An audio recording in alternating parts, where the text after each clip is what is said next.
Kau nervous? Sekejap. Pada bulan November dan juga bulan Disember, Malaysian Humanitarian Movement telah membuat satu lagi misi, iaitu misi yang kelima di pedalaman Sarawak. Kita membuat misi bekalan air di Kampung Long Lati di Baram lah. Jadi bersama-sama kita sekarang ni adalah Saudara Hisham yang turut menjadi sebahagian daripada kejayaan program gotong royong bekalan air bersih di Kampung Long Lati. Jadi kita akan berkongsi sedikit pengalaman daripada beliau, apa yang telah beliau dapat daripada program tu. Boleh Syam? Boleh. Okey, sebelum kita pergi cerita pasal program dan juga misi, aku nak tanya kau lah, macam mana kau boleh berminat untuk mengikuti misi ni? Kalau ikutkan lah, sebab masuk hutan ni memang Kau punya nature? Daripada awal lagi. Sebab aku memang pengangkap kan. So memang untuk masuk hutan ni memang daripada awal lagi aku dah suka lah. Bila aku dengar ada misi dekat Miri ni, nak pula tempat yang aku tak nak pergi, aku rasa satu benda yang boleh mencabar diri aku lah. Yelah, kalau kita fikir nak pergi pedalaman tu, kalau pergi sesaja, no point juga kan? Ya betul. Ini dengan ada misinya pula tu nak bekalkan air bersih dekat penduduk kampung yang memang tak pernah ada air bersih. So satu benda yang aku rasa boleh mencabar diri aku untuk buat perkara tu lah. Okey. Macam mana kau punya first expectation? Masa nak, kalau kau tahu, kau bayangkanlah untuk masuk Sarawak pedalaman ni. Kau punya first expectation. Kena naik 4-wheel drive, berapa jam perjalanan apa semua. Aku sebenarnya pada awal tak ada expectation sangat lah. Maksudnya expectation yang mencabar diri itu memang tak pernah terbayang lah. Tapi setelah jumpa dengan Presiden MHM yang dikatanya kita nak pergi perkampungan orang Penan, dan aku dah terbayangkan orang Penan sebab aku pernah baca sebelum ni. Orang Penan ni dia orang asli Sarawak yang pakai cawat tu, yang ada pakai lembing tu, yang aku bayangkan selama ni lah. Dia ada pula cerita yang pernah viral dulu pasal ada seorang orang putih yang stay dekat area Sarawak ni. Membuatkan aku lagi rasa macam akan tempuh perkara yang begitulah. So masa tu excited ke nervous? Nervous. Okay. So yang lain tu tak ter-expect sebenarnya. Maksudnya tak ter-expect tu macam mana perjalanan nak masuk, apa benda semua tu. Dia tiba-tiba je bila sampai airport nak bergerak ke situ, ya aku cakap, ya Allah, macam ni ke rupa yang aku kena lalui tu. Masa itulah cabaran tu bermula lah. Okay. So kau punya perjalanan daripada airport Miri ke Kampung Lori tu pagi ke malam? Aku gerak pagi. So kau nampaklah environment apa semua. Ya betul. Permulaan pergerakan ni bila aku cerita tentang nak masuk tu lah kan. So yang dikatakan mula 5 ke 6 jam lah. Tapi 3 jam pertama tu bila perjalanan tu atas jalan tar yang biasa, aku rasa ini dah memang tak ada apalah kan. Tetapi lepas dah sampai dekat Lapuk, so dia ada satu perhentian nak sampai ke kampung tu, kena stop dekat Lapuk tu lah. Dia macam R&R lah kan. So bila sampai lepas ke Lapuk tu, itu dah start dah aku rasa macam ni ke rupanya kan. Dengan baru sampai Lapuk. Dah lepas Lapuk dah. Aku fikirkan dulu 3 jam pertama nak sampai Lapuk tu, sebab dia smooth je kan. Jalan rata kan. Dah lepas Lapuk tu aku cakap, ya Allah, kalau dah macam ni dah masuk off-road, aku rasa satu pengalaman yang tak akan aku lupakan sampai bila-bila lah. Aku ingat lagi masa tu bila kau jumpa aku, kau cakap, kalau aku tahu jalan macam ni, menyesal aku tak datang aku. Betul kan? Ya betul, okay. betul. Tu masa baru sampai. Tapi aku dimaklumkan yang kau punya mission ni kau nak ikut dalam seminggu je. Ya betul. Asalnya lah. Asalnya seminggu je. Lepas tu tiba-tiba macam extend. Ya betul. Lepas tu tiba-tiba macam extend kali ketiga kan. Okey. Macam mana boleh ter-extend tu? Punca dia aku rasa sebab bila diberi seminggu untuk mission tu kan, aku sebenarnya tak cukup sebenarnya. Sesiapa yang pergi seminggu tak cukup. Daripada nak balik tu. Sebab perjalanan tu pun dah ambil masa 5 ke 6 jam. Bila kita sampai pun dah malam, dah penat. So hari yang pertama kalau kata seminggu tu memang dah habis macam tu je. Okay. So nak balik tu dah kira dah. Okay. Dah habis 2 hari dekat situ je. Tapi nak buat projek-projek yang lain tu yang mengambil masa dan juga effort yang lain untuk kita buat bagi habis tu, aku rasa memang seminggu tak cukup lah. Dan lagi satu, dia punya attachment dengan penduduk kampung tu yang membuatkan aku rasa nak lagi extend. Jadilah tambah 2 minggu.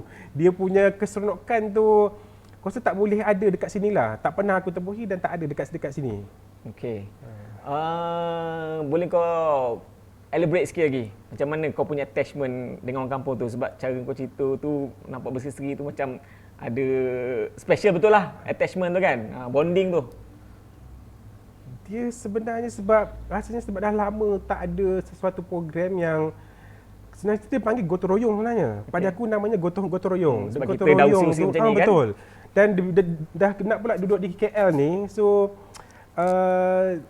term gotong royong tu yang sama-sama buat bersama-sama dan sebenarnya susah senang bersama. Buat kerja penat-penat, lepas tu dah penat, dah teruk kena panas mentari, lepas tu makan, sorok-sorok lepak, lepas tu sambung balik kerja sampai ke petang. Itu yang membuatkan rasa bonding dengan orang kampung tu yang rasa nak stay lagi. Untuk tolong dia orang habiskan benda yang sepatutnya kita habiskan daripada awal lah, iaitu membekalkan bekalan air bersih ni lah. Okey. Kita buat program saya selama sebulan kan, antara bulan awal bulan 11 hingga ke awal bulan 12. Dan sepanjang program tu ialah kita boleh tengok daripada gambar, aku nampak kau buat semua ni, tarik pipe, merentas sungai, korek tanah, buat pintu gerbang sebagainya. Dalam banyak-banyak kerja ni, yang mana yang kau rasa yang paling mencabar kau punya diri? Aku rasa sebenarnya aku hanya semua mencabar? Bukan. Semua tak mencabar? Aku tak rasa semuanya mencabar. Memang semuanya mencabar. Tapi ini terus terang lah kan. Aku rasa aku hanyalah backup di belakang setiap individu yang ada kat depan tu seperti kau. Yang lebih mencabar sebenarnya. Ya, contohnya kawan kita yang teknikal Mio, Judin. Aku rasa itu lagi atas dan jauh daripada aku. Aku hanya membantu daripada bawah dan itu pun aku dah rasa mencabar dah. Yang dia orang seperti kau yang lain tu aku rasa lagi mencabar kot. Itu yang membuatkan aku rasa macam seronok lagi bekerja sebab nak bantu kawan-kawan yang lain selesaikan perkara yang ni lah, yang teknikal ni lah. Kita duduk kat kawasan Kampung Penan dari segi makanan memang kita ada quartermaster untuk siapkan makan, ikut menu cita rasa kita lah, orang Semenanjung. Tapi kau pernah tak rasa sepanjang kau berada dekat Long Lati, kau pernah rasa menu tempatan? Ada tak? Tak ada. Tak ada kot. Tak ada. Oh, tu satu kerugian tu. Contoh menu tempatan macam kalau kuih tu adalah. Kuih. Kuih yang dibuat oleh kuih donat tu bukan tempatan. Bukan kuih donat, yang ada kuih daripada ubi kayu tu. Yang aunty tu buat tu. Itu dekat Semenanjung tak ada tu. So dia apa? Dia asah, bukan asah apa? Yang ubi kayu tu dia sagat. Dia sagat tu. Ubi tu. Dia sagat. Dia goreng. Dia goreng. Dekat Semenanjung tak ada tu. Aku rasa itu mungkin orang tempatan punya lah kot. Itu menu tempatan yang kau rasa lah. Okey. Dia memang sedap tu. Okey. Tadi kau ada sebut beberapa nama tim teknikal yang kau ingat lah, yang kau rasa ada emotional bonding dengan dia orang. Boleh tak kau sebut beberapa nama orang tempatan yang kau rasa ada juga emotional bonding dengan kau? Satu yang paling ada sebabnya uniknya dekat kampung misi kali ni, ada seorang budak tu lah. Siapa nama tu? Aku pun lupa dah nama dia. Budak banyak. Yang accident tu. Yang accident tu siapa? Mazlin. Mazlin. Okey, Mazlin. Okey. Cerita Mazlin ni lah. Cerita dulu pula. Ya. Sebab pertama kali aku sampai kat kampung tu, aku sampai dekat rumah sekretariat tu, memang orang pertama yang betul-betul bawa aku jalan tu adalah Hisham lah. Maksudnya kan kita punya fotografer lah kan. So dia yang pertama bawa aku ke sana kemari lah. Walaupun pertama kali aku kenal dia tu, dia dah bawa aku dah kan. Aku agak terharu dekat situ lah. Agak terharu. Mungkin sebab ada persamaan nama Hisham tu. Betul. Sebab kita pun terus korang ada chemistry. Betul. Sampai kita pernah berbincang, mungkin kita adik-beradik ke yang terpisah lama ke tak pastilah kan. Lepas tu bila sampai kat tapak tangki nak buat tu, kedua yang aku kenal ada mamat seorang ni, Mazlin ni. So untuk pengetahuan semua, Mazlin ni dia pernah accident. Dia pemuda yang umur dia dalam 23 ke. Ya, muda lagi. Dia muda lagi lah. Tapi first time jumpa tu aku tak rasa dia sebenarnya OKU. OKU senang cerita dia macam ada lembam sikit lah kan. Dia ada lembam sikit. Sebab dia akibat daripada kemalangan tu. Lepas tu masa jumpa tu pun dia pakai topi technician. Topi technician yang kontraktor tu kan. Selepas tu dengan vest, dengan safety vest lagi. So aku fikirkan mula-mula memang dia betul-betul ketua teknikal lah kan. Sebab dia punya arahan tu siap dengan map dia lukis atas tanah. Dia tunjuk ke Jabatan Hutan. So aku fikir memang 100% budak ni betul lah kan. Lepas dia buka cap tu barulah aku tahu yang dia ni lembam. Sebabnya boleh tengok daripada fizikal dia dan otak sebelah dia memang dah tak ada. Tempurung kepala dia. Tempurung kepala dia sebelah memang dah tak ada. So flat macam itulah. Flat macam tu. So aku budak ni macam ni. So aku tersalah tafsir lah. So sepanjang berada di Kampung Long Latih ni aku rasa dia yang paling aku attach kot. Aku attach. Sampai kan aku kena jadi tukang ambil air, makan minum dia lah. Ya, sebab Mazlin ni dia yang aku kenal Mazlin ni kalau dia tak buat kerja masa tu dia tak nak makan. Ya, betul. Dia tak nak kalau dia tak buat kerja tak ni dia tak akan ambil makanan. So dia kena buat satu kerja suruh berseminggan ke apa baru dia akan makan. Betul Betul. Okey, tu cerita pasal Mazlin lah. Okey, kemudian kita nak cerita pasal misi sikit. Okey, macam mana kau rasa bila kau dah bersama-sama menyumbang untuk menjayakan misi ni dan kita pun dapat tengok air dah masuk ke rumah-rumah, apa yang kau rasa? Rasa berbangga lah sebenarnya. Sebabnya penat lelah yang bekerja, bukan aku sajalah, daripada yang tim awal sampai tu lagi susah kot kerjanya. Sebab aku sampai daripada punca air, dam daripada sampai ke kampung tu agak berkilometer juga, lebih daripada 4 km. 4 km kan, jauh. Aku tak terlibat tu. So aku rasa macam bila sampai ke area situ, bila aku tengok aku rasa macam ini lagi kerja gila kot. Dan aku memang takkan dapat mungkin sama-sama tolong sebagaimana yang orang awal ni dah buat. Maksudnya aku tak mampu buat. Aku rasa kalau aku datang awal tu aku dah memang out dah kot. So berapa kali kau dapat peluang masuk ke dam? 3 kali aku rasa. 3 kali. 3 kali. 3 kali. Dan kau tahu yang dam tu sarang ular sawa kan? Aku tak tahu. Kita 2 kali tersempat dengan ular sawa kat situ. Oh, ya ke? Ular sawa boleh tahan juga lah panjang dia. Okey. Okey, kita nak cerita pasal tu. Kita nak cerita pasal makan dah, orang dah. Nak cerita pasal Mazlin tadi aku nak sebut sikit. Bila kita orang kali kedua pergi ke Long Latih, nama pertama yang dia sebut, dia tanya, nama kau lah. Dia tanya, Syam ada datang tak? Okay. Sampai kita orang record satu video untuk kau, tapi tak sempat tunjuk lagi. Dia nyanyi tu untuk kau tu. Okay. Pasal dia teringatkan kau. Okay.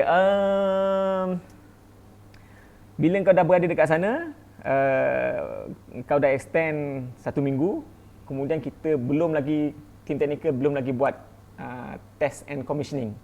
Maknanya air daripada dam masuk ke tangki utama, masuk ke tangki-tangki rumah. Kita belum buat. Maknanya kita perlukan lagi 2 hari atau 3 hari masa tu untuk extend. Dan bagi tim teknikal, aku memang terharulah bila kau dengan Farid bersetuju, walaupun kau bukan sebahagian daripada tim teknikal pun masa tu.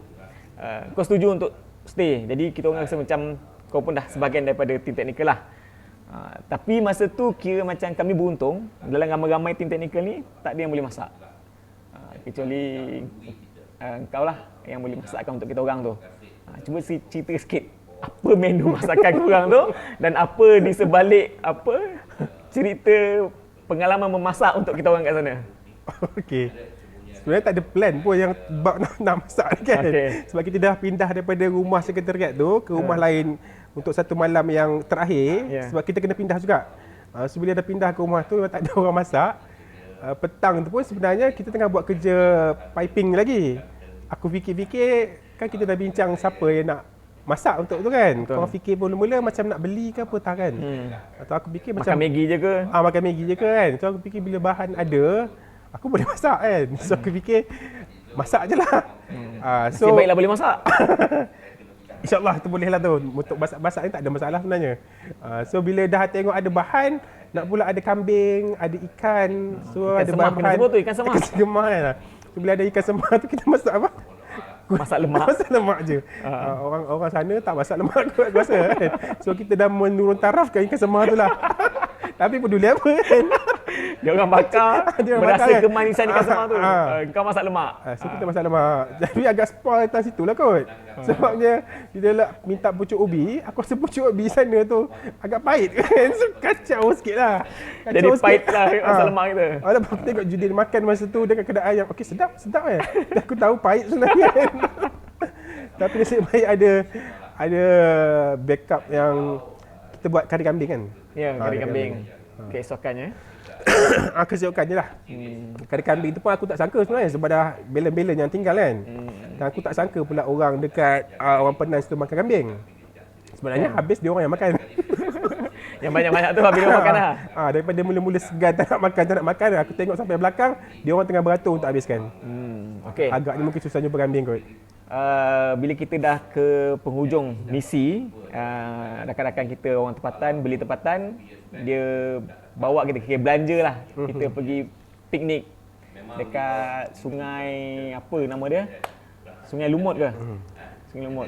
Aku tak ingat ada masuk ke sungai ni. Okay. Tapi kau ikut kan? Betul. Okay. Sungai sana memang ada banyak lah. Cuba cerita sikit pasal nature kat sana. Aku rasa susah untuk dapat dekat sini lah. Maksudnya aku rasa dekat sana je ada. Nak pula hutan Semenanjung dengan hutan Sabah Sarawak ni memang tak boleh disamakan. Maksudnya dekat sana hutan dia lebih padat. Dan aku tak tahu pula yang padatnya hutan dekat sana tu banyak pula sungainya. Maksudnya dalam beberapa kilometer jumpa sungai yang lain. Dan sungai-sungainya tak seperti sungai dekat Semenanjung ni. Maksudnya airnya dengan environment dia, dengan persekitaran dia, semua tu memang bersih dan takkan sama. Dan masih kalau ikutkan untouched lah. Maksudnya belum, hanya orang je pergi untuk mandi, lepas tu keluar. Tak ada aktiviti. Yes. Aku rasa memang sesuatu yang perlu dihargai di sana lah. Kalau buat orang kata satu trip ke sana untuk pergi ke sungai-sungai ni, satu idea yang bagus tu. Maksud orang Semenanjung bawa pergi ke sana. Untuk mengalami, kita buat package lah. Betul. Sungai ni. Betul. Itu pun dah boleh buat satu package lah tu. Sebab sungai dia banyak dan cantik. Okay, kau sebut pasal hutan tadi kan. Kau tahu tak, orang Penan ni dia sangat mahir menggunakan herba-herba kat hutan. So, bila kita masuk hutan, kita jumpa Tongkat Ali. Dia orang minum air Tongkat Ali tu seminggu sekali. Tapi kita bila jumpa Tongkat Ali tu, kita minum Tongkat Ali tu tiap-tiap hari. Jadi, ada tak pengalaman kau, rakan-rakan dekat sana bercerita kegunaan-kegunaan herba-herba dan ubat-ubat di hutan? Cerita pasal Tongkat Ali ni aku rasa perlu di-highlight kan kot. Sebab yang cerita herba-herba lain ni, dia orang je yang tahu. Orang cerita dengan pada kita pun, semua benda kita nampak hijau semua kan. So Tongkat Ali, cerita pasal Tongkat Ali ni sampai kan boleh kita kata hari-hari kita bercerita pasal Tongkat Ali lah. Sampai Farid salah seorang kawan kita kata, asyik-asyik kau main Tongkat Ali je kan.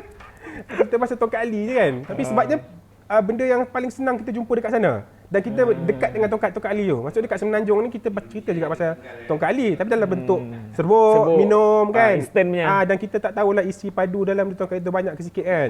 Tapi yang dekat sana pure pokok yang kita cabut. Dan bila kita jumpa dah jumpa Tongkat Ali tu, so memang benda yang pertama bila kita jumpa, setiap hari kita buat air lah. Maksudnya masuk dalam air teh ke, dalam air apa ke. Dan pada aku, memang aku rasa segar lah lepas dah minum esok tu. Malam tu, betul, segar. So selain daripada Tongkat Ali je kan yang ada tongkat? Satu lagi pokok lah yang aku ingat. Sebab pokok ni aku request dengan Abang Mahmud Jabatan Hutan. Okay. So aku tak pun asal dia, aku tak tahu apa nama pokok tu.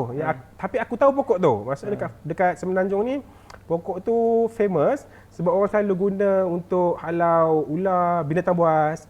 Dan juga ada setengah orang kita kata pokok ni memang boleh menghalau inilah makhluk-makhluk mistik ni lah. Dan aku bagi tahu pada Abang Mahmud ni lah. Abang Mahmud pun tak tahu itu pokok apa. Tapi bila dia fikir-fikir balik, mungkin pokok itu yang dicari lah. So ada sekali tu kita ternampak on the way nak balik daripada dam. So dia nampak pokok Tongkat Ali. Abang Mahmud punya mata tu memang aku tak tahu mana dia beli lah kan. Dekat Shopee tak ada kot kan. So dia beli, dia nampak daripada jauh Tongkat Ali tu. So dia nak turun tu, dia bawa Tongkat Ali yang banyak jumpa tu. Dan tu dia kata, Syam, aku jumpa pokok yang kau nak. Aku fikir pokok yang seperti mana yang aku nak lah. Lepas tu bila tengok, ini ke pokok kau nak? Memang betul itu pokoknya. Nama pokok tu pokok hujan panas. Pokok hujan panas? Hujan panas. So sana dikenali sebagai pokok hujan panas lah. Dekat Semenanjung kita panggil pokok, aku dah lupa nama pokok tu lah. Kalau kat Semenanjung kita nasi hujan panas. Dekat sana pokok hujan panas. Oh, pokok hujan panas. Dan dia pula ada pokok hujan panas jantan dengan betina. Yang aku dapat ni jantan. So color dia hitam.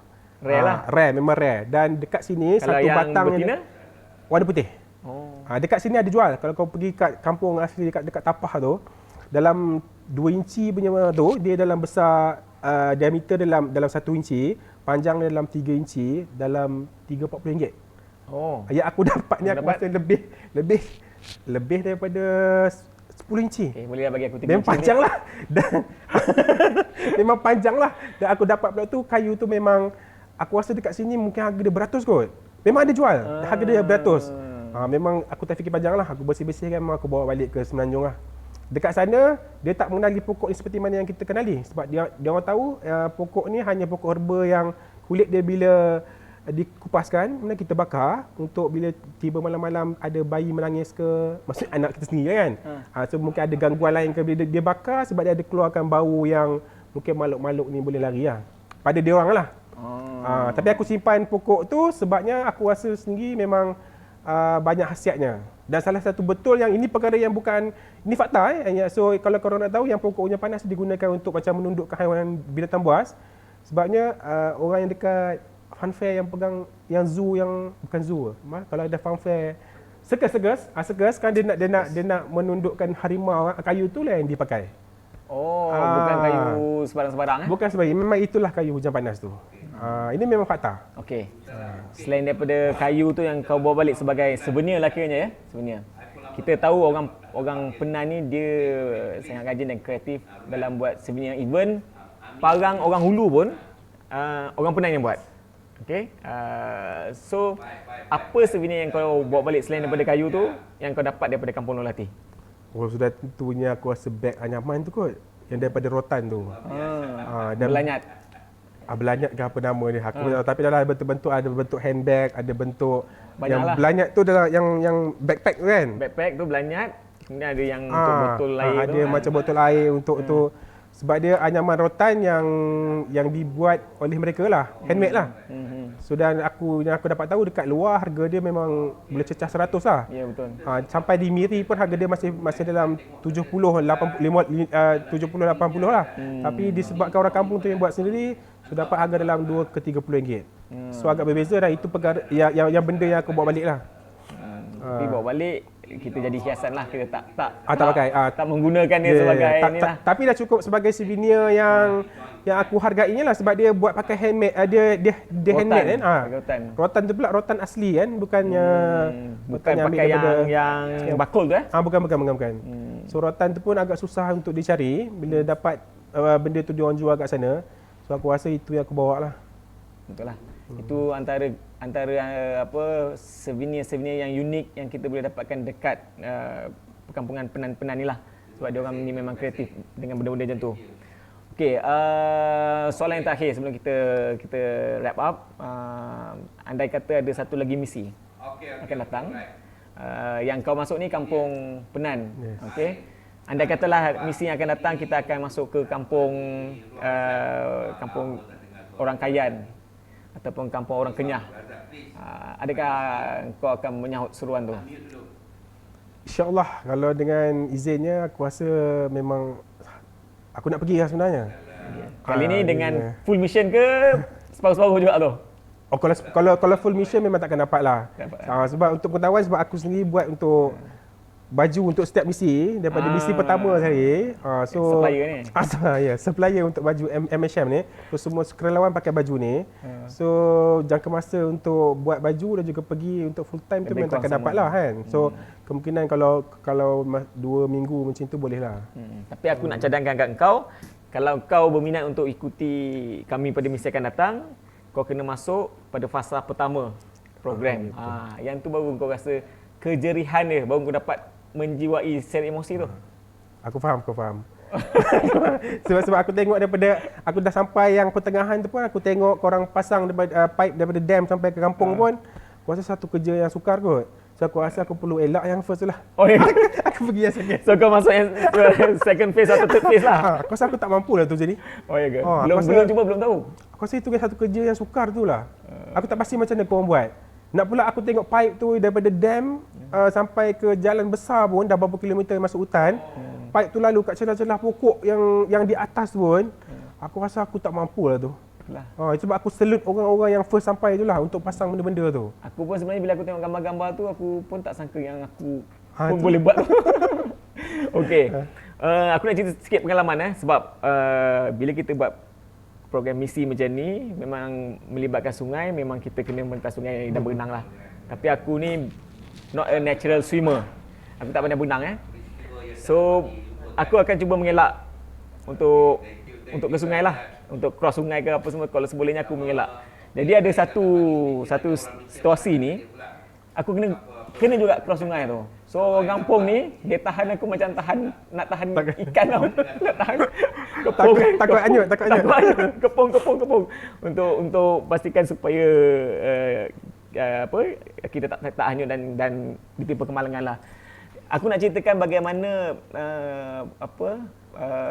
orang tempatan menganggap kita yang datang sekejap ni kan, tiba-tiba sebagai satu keluarga.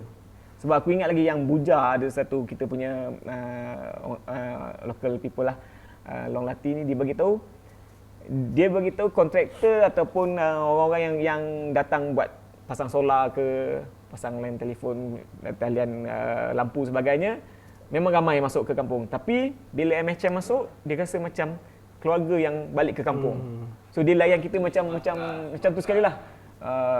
Betapa rapatnya walaupun dalam masa yang singkat So memang mewujudkan bonding dan juga emosi lah. Ni terakhir, kepada yang terakhir ni. Okay, aku lupa nak tanya tadi.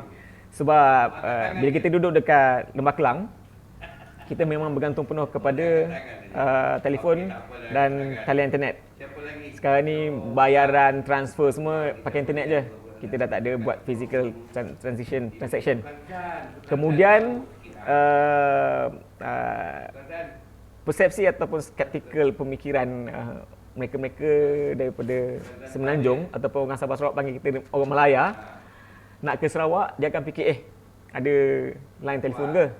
Ada bekalan air yang bersih ke? Ataupun macam mana dia punya sanitation system?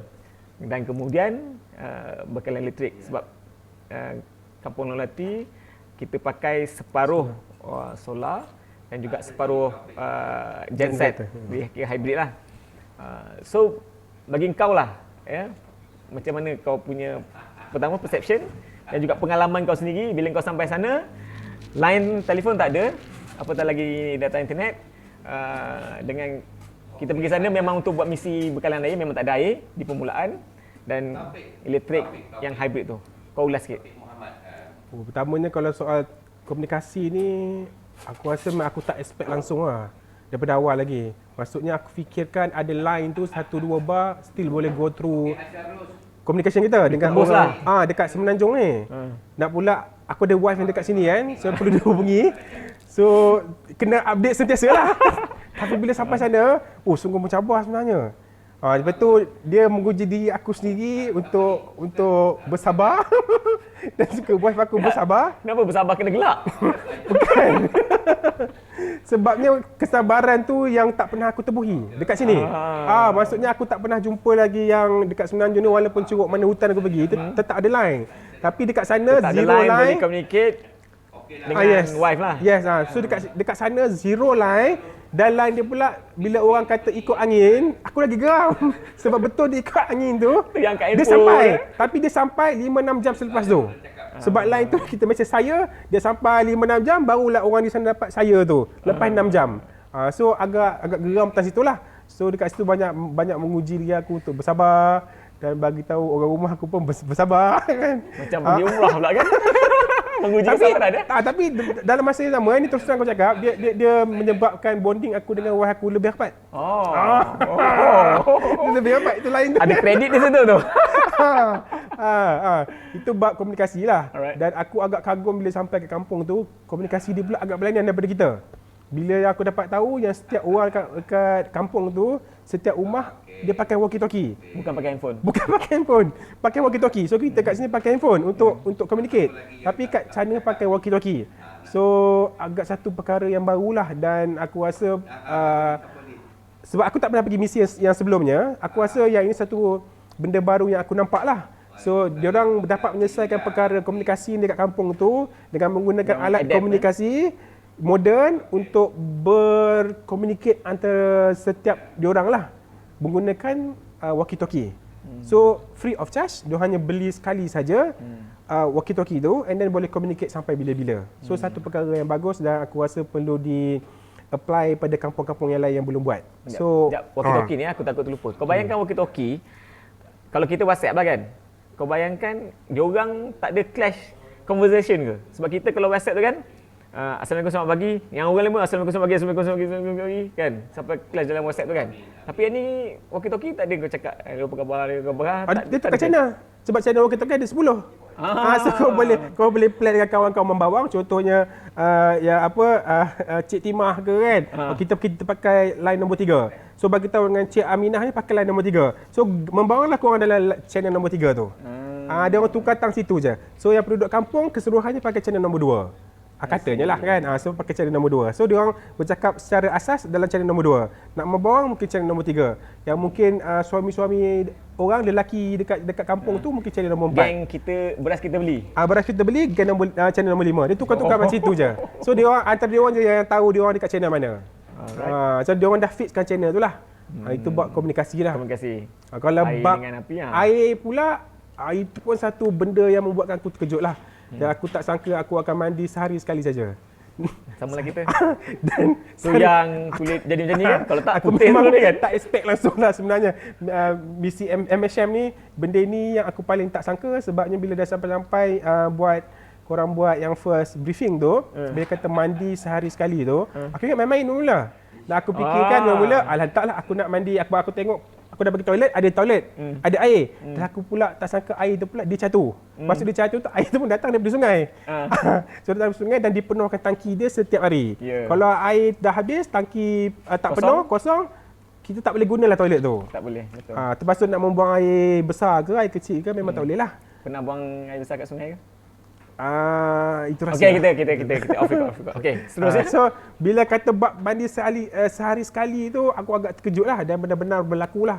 Dan mandi pula air sungai. So agak terkejut tang situ. Dan aku berjaya mengharuminya lah. Sehari sekali, setiap petang selama 2 minggu. Sehari sekali ya, bukan 3 kali sehari ke 3 kali sehari ke. Tapi tidak. Tapi nasib baik dia tak mengubah apa-apa fizikal mandi sungai tu, tak ada. Tak. Air sungai tu bersih. Bersih. InsyaAllah bersih. Sebab aku sebelum ni rambut aku lurus. Tapi bila aku buat mission, ada 3 mission aku buat dekat Sarawak, rambut jadi keriting. Dia orang kata sebab aku mandi air sungai. Mungkinlah aku rasa. Tapi tak apa. Dia mungkinlah. Okey, teruskan. Kalau nak kita yang hygieniknya tang situ, aku rasa sebabnya tak adalah benda yang tak hygiene dekat situ. Sebab bila tak ada air, kita tak gunakan air, so orang tak membuang dekat situ. Tempat yang dia orang buang adalah dekat nature ni lah, tepi-tepi hutan. So kita tak nampak lah. So memang hygiene lah, tak ada benda yang tak hygiene. Aku rasa hygiene je. Positif betul kau kan? Sebab aku yang laluinya kan. Aku rasa semua hygiene lah. Sebab mandi sungai tu, kalau kita nak fikirkan ada benda lain yang terapung ke apa ke, sebab air lalu kan. Air lalu ni kan dah bersih. So tak ada masalah lah untuk kita mandi. Betul juga tu.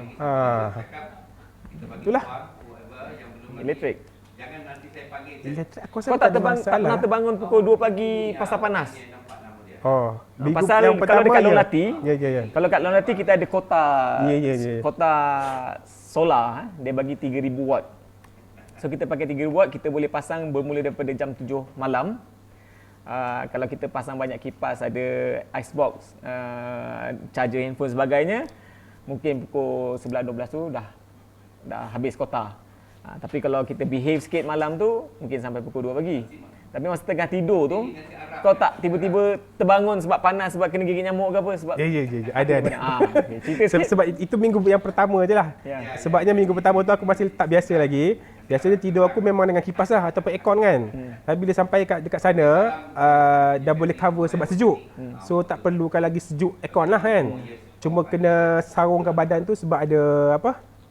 Ada binatang Agas. agas tu lah. Agas tu yang kita kena hati-hati kan. Ya. Tapi yang bab tiba-tiba aku terjaga setiap kali pukul 2-3 pagi tu sebab tiba-tiba aku rasa panas. Aku fikir mula kenapa kan. Rupanya electric generator tu memang dah off lah. Memang dah off. Padam. Dah terpadam. So memang dah terjaga, lepas tu dah tak boleh nak tidur balik sebab ni nak tunggu ada orang yang hidupkan balik lah. Dan Bukan nak ada hidupkan orang, dia balik. memang seorang tu je yang hidup. So memang kerja dia kan? Memang kerja dia. Okay. So memang kerja dia tak, tu dia ambil masa jugalah, dalam setengah jam baru dia hidup balik lah. So minggu yang pertama tu agak susah. Tidur dah lena, dah tidur awal pukul 10. Tapi terjaga pukul 2-3 pagi sebab elektrik tak ada. Kemudian tidur balik. Dan minggu yang kedua Boleh tidur balik Boleh. Setengah orang dah terjaga, tak boleh tidur dah. Aku rasa boleh tidur balik tu sebab dah kerja penat kot seharian tu. Itu dah. Ada apa-apa lagi yang kau nak kongsi, nak tambah? Yang tak tertanya? Tak ada nak tambah lah. Aku cuma nak bagi semangat lah kepada belia di luar sana. Yang mana belum mengikuti program MSM ni untuk jadi sukarelawan, aku rasa ini adalah satu peluang yang terbaik untuk mencabar diri, untuk menikmati sesuatu yang tidak pernah kita alami dekat Semenanjung dan juga mendapat kawan baru yang di luar apa yang kau cakap? Di luar kotak pemikiran kita. Kotak pemikiran. Sebab kita dah biasa kawan-kawan kita kalau kita pergi ke Semenanjung ni, pergi ke Johor, ke Perlis, ke sama je. Tapi dekat sana kita bergaul dengan orang asli dan orang Bumiputera yang Dimensi tak berbeza, sama. Ya betul. spektrum berbeza. Betul. Dan dia orang punya pandangan terhadap kita orang Semenanjung Berbeza. dan dia orang panggil kita orang Malaya berbeza sungguh. Tapi bila dia orang kena dengan orang MSM ni, tiba-tiba boleh bond. Bonding tu jadi kuat. Aku rasa mungkin disebabkan niat kita kot, aku rasa. Niat kita di sana untuk membantu dia orang dan dia orang pun nampak kita buat benda ni ikhlas. Dan itu yang menjadikan program MSM ni berjaya lah.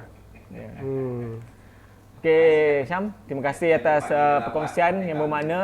Ini adalah perjalanan ke pedalaman Sarawak yang tak ramai orang boleh rasakan. Jadi kepada anda, sahutlah seruan Syam. Kalau anda ada peluang, kita sama-sama merasai pengalaman berada di pedalaman Sarawak. Thank you and bye-bye.